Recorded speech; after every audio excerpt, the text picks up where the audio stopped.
Good. So, my name is John Lungo. I met Matt Risky my freshman year of college. I moved down from Northern California to get away from my parents and family and run wild. And unfortunately, Matthew got stuck with me in the college dorm room. Just like Greg, Matt dragged me to a Pi Kappa Phi event, and I didn't even want to think about it. He just hassled me so much that I finally said, all right, fine, dude, I'll come. Or will you shut up about it? And he said, yes, if you come, I'll shut up, okay? So through his hassling, I got to meet a lot of great guys. I made some great friendships, and all through those times, Matthew was a friend.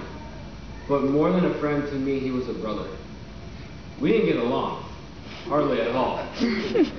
Just like, I thought I was bad, but then Greg said he moved the drawers around, and I did that too, so I don't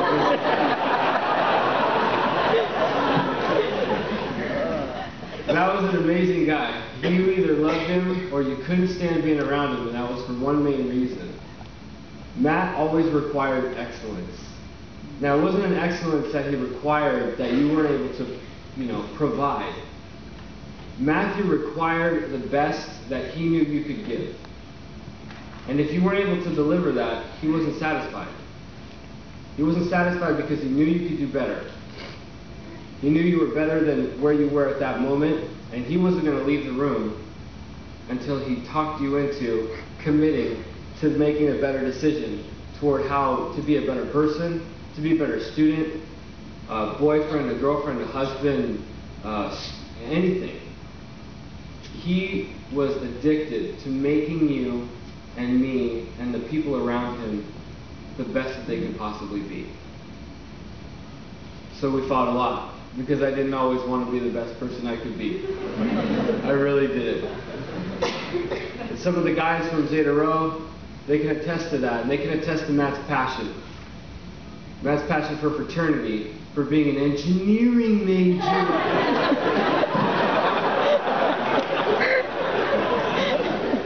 You loved school to the point where it drove us nuts. Like, who cares, bro? Yeah, I can't take it, dude. You know you're an engineering major. Go to class. Enjoy.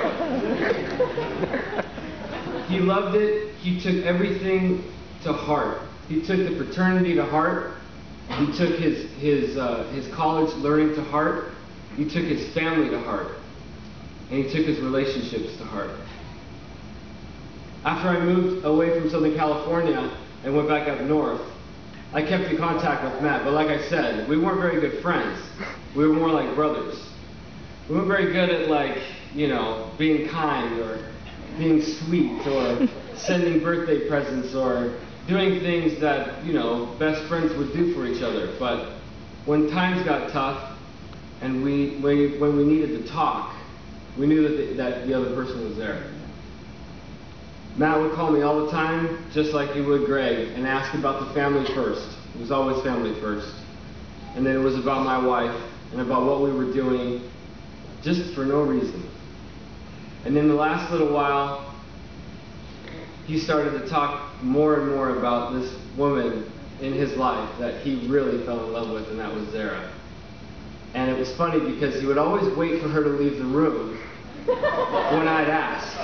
He'd get what he wanted out of me, how's the family, blah, blah, blah. And then he'd go, hey, how's Zara? Hang on, bro.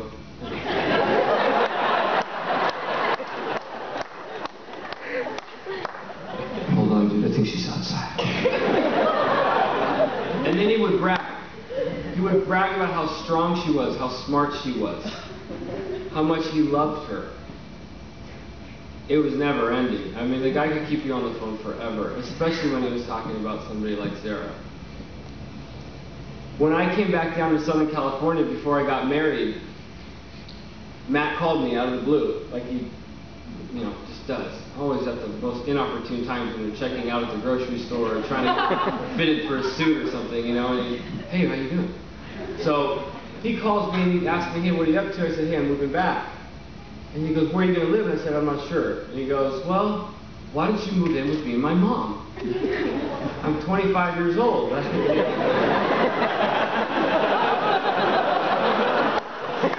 don't know your mom, bro. So he goes, wait, dude, hold on, I'll call you back. So, whatever, he goes. A few minutes go by, he calls me back. Dude, it's cool, she said all right. Like it was a sleepover or something. So I couldn't say no. I met Juanita. She adopted me as her bearded son. Man, I fell in love with her family, with Tia Nena and Uncle Gary. And just the bond that he had, the love that he had for his family and his brother Paul. I mean, when I came down there, I became one of them. Not just because I lived in the house, but because he brought me in, much like he did Greg.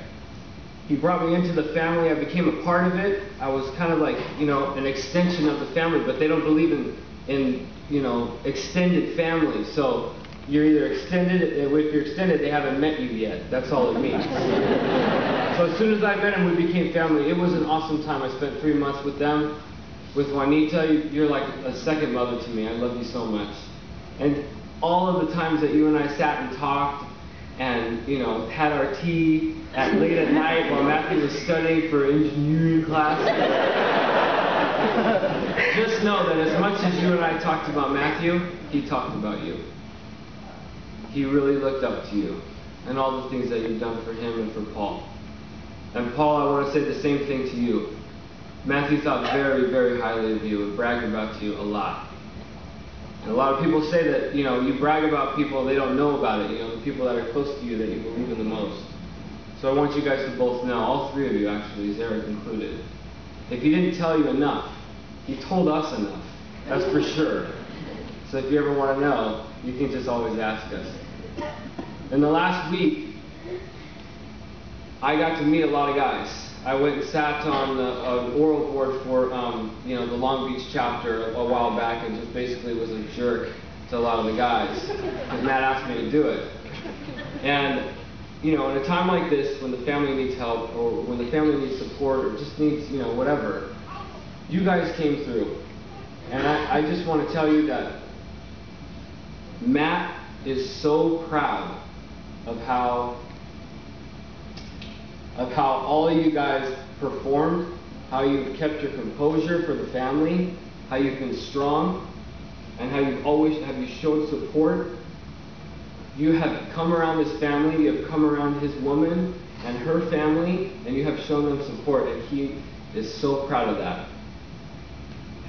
So, thank you all for coming. I mean, it means a lot to me because I know how much it means to him.